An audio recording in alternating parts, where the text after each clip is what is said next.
कल्पना कीजिए आप अपने परिवार के साथ मैकडोनल्ड आए और वहां पर आपको दिखती है ऑर्डर करने के लिए स्क्रीन कियोस्क। आप उन स्क्रीन पर ऑर्डर करना शुरू करते हैं। आपका ऑर्डर लगभग खत्म होने को है और अचानक पॉपअप होता है, सिर्फ इतना सा ऐड करिए और मिलेगा इतना बड़ा फ्रेंच फ्राइज। आपके साथ एक बच्चा है, वो धीरे से पापा को बोलता है, ले लो ना पापा, इतने से में तो मिल रहा है। फिर आप जैसे ही उसको ऑर्डर करते हैं, फिर एक पॉपअप आता है, सिर्फ इतने से पैसे में आप ले सकते हैं डेजर्ट। अब बाजू में मम्मी खड़ी है, ले लीजिए एक। और देखते ही देखते आपके ऑर्डर की वैल्यू 50% बढ़ जाती है। दोस्तों, इसको कहते हैं अप सेलिंग।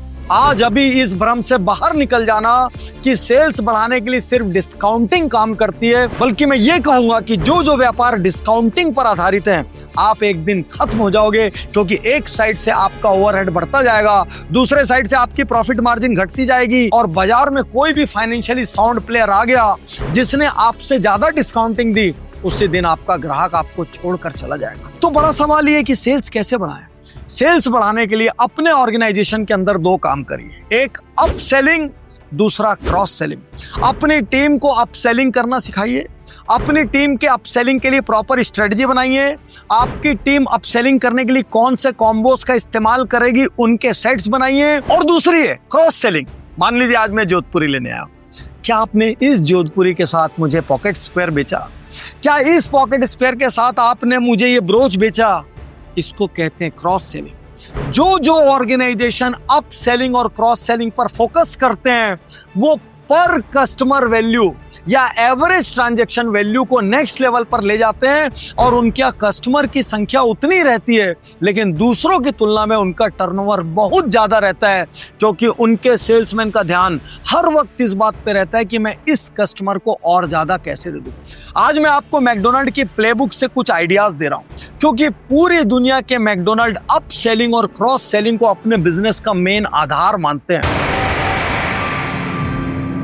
जब आप स्क्रीन पर बटन दबाते हैं, आपको एक आश्चर्यजनक चीज दिखेगी कि यस करने के लोगो बड़े होते हैं, ग्रीन कलर के होते हैं, एकदम सामने उभर के आते हैं, और नो करने के लोगो छोटे से होते हैं और अधिकांशतः ग्रे कलर के होते हैं, जो जल्दी से नजर नहीं आते।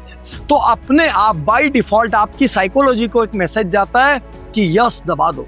वो इतने बड़े होते हैं, उनके जो कलर है वो इतने अट्रैक्टिव होते हैं कि सिर्फ जो स्क्रीन के सामने खड़ा है उसको नहीं दिखते, आजू बाजू में पत्नी, बच्चे, दोस्त, यार जो भी खड़े हैं, गैंग खड़ी है, उन सबको वो दिखता है। और एक जन पीछे से बोलता है, अरे यस दबा देना यार, या कोई बाजू से खुद यस को दबा देता है और ऑर्डर वैल्यू बढ़ जाती है। वहां पे जो बर्गर रहेंगे ना, वो एकदम गोल्डन कलर के दिखेंगे, उनसे हल्की सी स्टीम गोल्डन हेलो उठती भी दिखेगी। वहां के जो फ्राइज रहेंगे वो बेहद कलरफुल होंगे और ये इमेजेस इतनी अट्रैक्टिव रहेंगी, इतनी दूर से भी नजर आएंगी कि पूरे ग्रुप को लगेगा, यार मेरे लिए प्लीज एक फ्राइज ऑर्डर करो, यार मेरे लिए एक मैकडी ऐड कर दो, यार मेरे लिए कोल्ड ड्रिंक ऐड कर दो। सिर्फ फोटोज की बदौलत मैकडोनल्ड्स अपनी सेल्स में 30% और ऐड करता है, विजुअल साइकोलॉजी। अब आपने भाई फ्राइज ऑर्डर कर लिया, अब साथ में कुछ तो साइड चाहिए। अब किसी को बेकन चाहिए, किसी को एक्स्ट्रा चीज चाहिए, और किसी को कोई खास प्रकार का सॉस चाहिए, किसी को एक साइड ऑर्डर चाहिए, और ये कई चीजें और बिल में ऐड होती है। इतनी छोटी वैल्यू की होती है कि आपको पता भी नहीं चलेगा। इससे दो चीजें बढ़ती है, आइटम्स पर बिल बढ़ते हैं और एटीवी यानी एवरेज ट्रांजैक्शन वैल्यू बढ़ती है। कस्टमर सोच रहा है मैं एक ही बार खा के आया, और मैकडोनल्ड सोचता है भाई तुम एक चीज लेने आए थे और उसकी जगह यहां से 5 चीज लेकर जा रहे हो। तो मैकडोनल्ड बहुत ध्यान रखता है कि हर फुटफॉल जो हुआ, एवरेज फुटफॉल कितना था, उसके अगेंस्ट में एवरेज कस्टमर वैल्यू कितनी थी, हर बिल में पर बिल वैल्यू कितनी थी, हर बिल में पर बिल आइटम्स कितने थे। और मैकडोनल्ड इन अलग अलग वैल्यूज पर, अलग अलग नंबर्स पर फोकस करके सेल्स बढ़ाता है। वो कस्टमाइजेशन करता है या कॉम्बो भी करता है, तो उसमें स्ट्रेटजी डिस्काउंटिंग की नहीं होती, उसमें स्ट्रेटजी अप सेलिंग और क्रॉस सेलिंग की होती।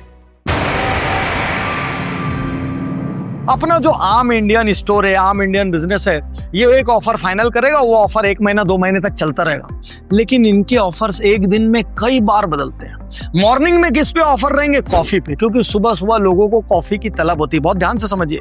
अब दोपहर है, गर्मी हो गई, इस वक्त किस पर ऑफर्स रहेंगे? बेवरेजेस पर, स्पेशली कोल्ड बेवरेजेस पर। और यदि लंच और डिनर का टाइम आ गया वही फूड के कॉम्बो शुरू हो जाएंगे, क्योंकि इनको पता है कि इस वक्त आदमी हैवी खाने आया है, तो जितने ऑफर हैं वो टाइमिंग के हिसाब से, आदमी के प्रेफरेंसेस के हिसाब से चेंज कर दो।